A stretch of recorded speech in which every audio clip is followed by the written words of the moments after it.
vâng. Đây có phải là kỹ sư điện máy .com không? Dạ vâng, đúng rồi anh ạ. Anh thấy các cậu tư vấn trên những hội nhóm và trên diễn đàn rất hay. Anh đang có nhu cầu mua một bộ máy giặt và máy sấy cao cấp. Em có thể giới thiệu giúp anh được không? Dạ được anh ạ.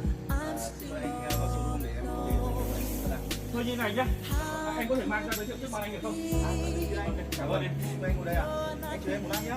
Để em nhờ các tổng mang ra để cho anh xem ạ.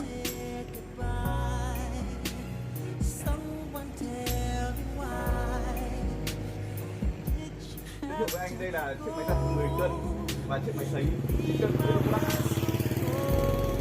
Cho anh hỏi đây đã phải là cái máy giặt đời mới nhất chưa? Dạ vâng, đời mới nhất rồi anh ạ.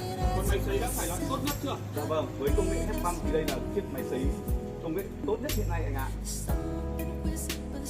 Máy giặt cao cấp Electrolux 10kg màu trắng. Mức độ giặt sạch và bảo vệ vải đạt tiêu chuẩn châu Âu Ultimate Care 700 với 14 chương trình giặt đáp ứng tối đa nhu cầu sử dụng. Công nghệ SensorWorks siêu sạch và thông minh. Máy được bảo hành 2 năm. Riêng motor và lồng giặt được bảo hành 10 năm.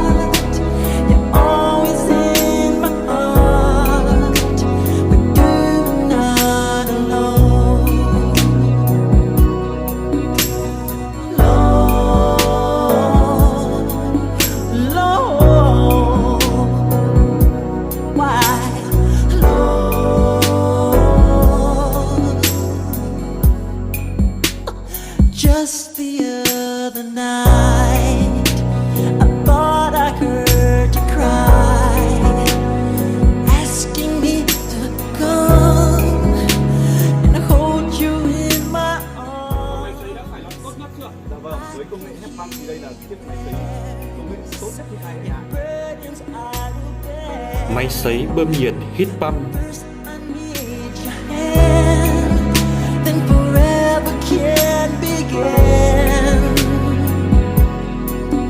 Every day I see it and ask myself, how did I slip away? Something whispers in my ear and says that you're not alone.